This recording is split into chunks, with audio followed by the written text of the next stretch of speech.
ગોકુળમાં નંદોત્સવ ઉજવાઈ રહ્યો છે.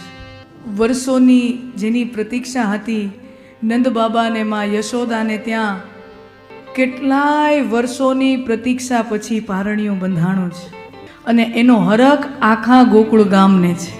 નંદ બાબા અને માં યશોદાની ઉંમર બહુ મોટી છે.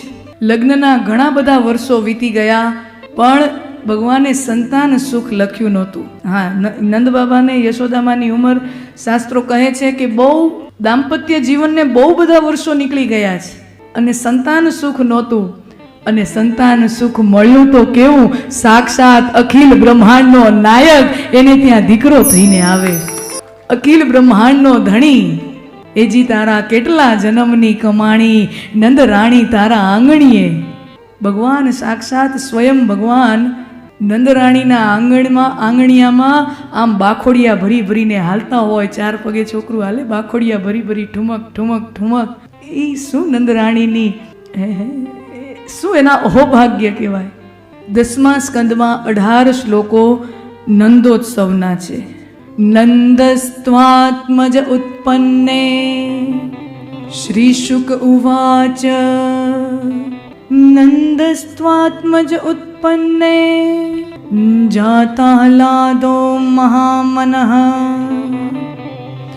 आहूय विप्रान् वेदज्ञ स्नातशुचिरलङ्कृतः. નંદસ્ત્વાત્મજ ઉત્પન્ને, નંદને ત્યાં આત્મજનું પ્રાગટ્ય થયું. નંદને ત્યાં બ્રહ્મનું પ્રાગટ્ય થયું અને બ્રહ્મ જ્યારે અવતરે ત્યારે એક જ અનુભવ થાય, જાતાહલાદો મહામનઃ. આહલાદ એટલે આનંદ. આહલાદનો અર્થ થાય આનંદ.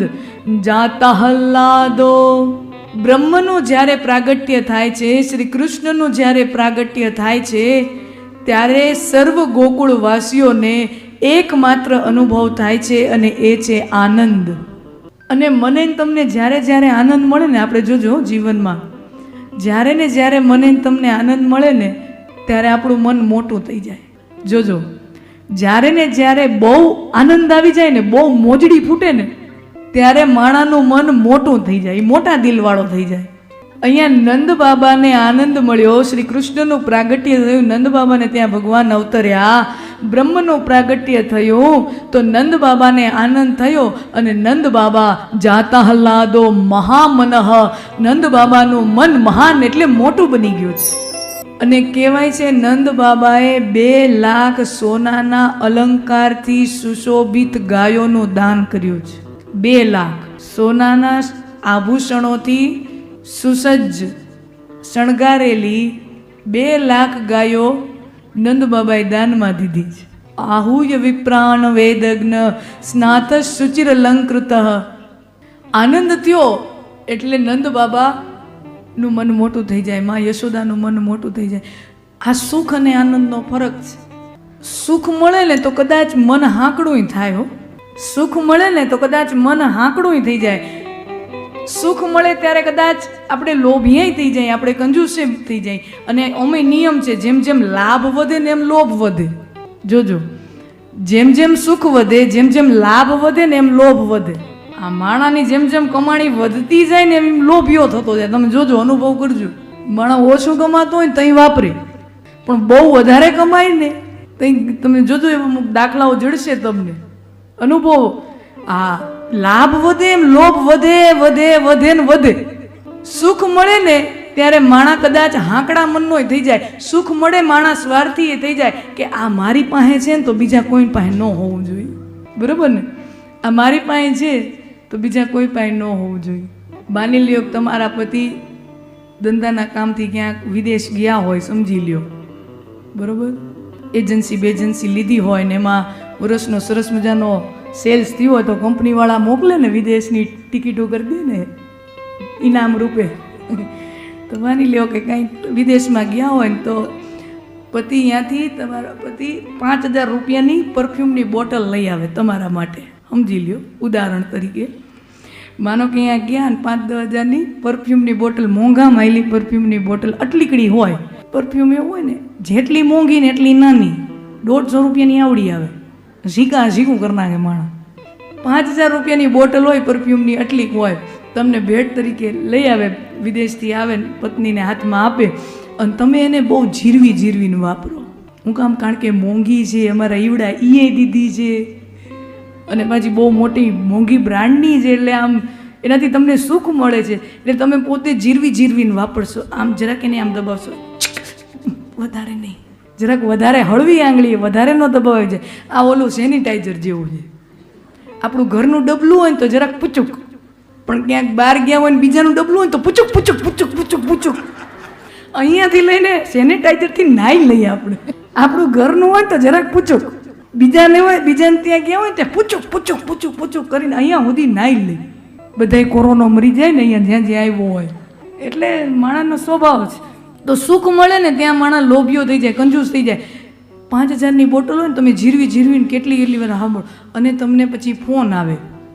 ઉનાળો થાય, છોકરાઓનું વેકેશન હોય સ્કૂલમાં, નણંદબાનો ફોન આવે, ભાભી છોકરાને લઈને મામાના ઘરે આવું છું. બરાબર? નણંદબાનો જેવો ફોન આવે કે ભાભી છોકરાઓને લઈને મામાના ઘરે આવું છું, એટલે ભાભીઓ શું કરે? આ બધું મોંઘા માયલું જે હોય ને બધું હંતાડી દે. બધું મોંઘી વસ્તુ હોય, હારી વસ્તુ હોય ને ભાઈઓ, હાચે આ બહેનોનું આવું હોય. આ રાજકારણ તમને અહીંયા સુધી, આ ભાજપ કોંગ્રેસનું રાજકારણ તો બહુ નાનું કહેવાય. સાચું રાજકારણ તમારે જોવું હોય ને તો તમને અહીંયા તમને ખબર પડે કે રાજકારણ કોને કહેવાય. ઓલા MP MLA ને શું આવડે?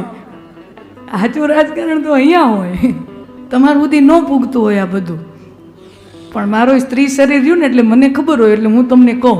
એટલે પછી નણંદબા આવે એને, એટલે ભાભીઓ જે મોંઘું હોય ને, મોંઘા માયલી સાડી, ડ્રેસ ને પરફ્યુમ બધું હંતાડી દે, અને સસ્તું હોય ને બહાર કાઢે, સજાવી ડ્રેસિંગ ટેબલ ઉપર બધું નબળું ગોઠવી નાખે.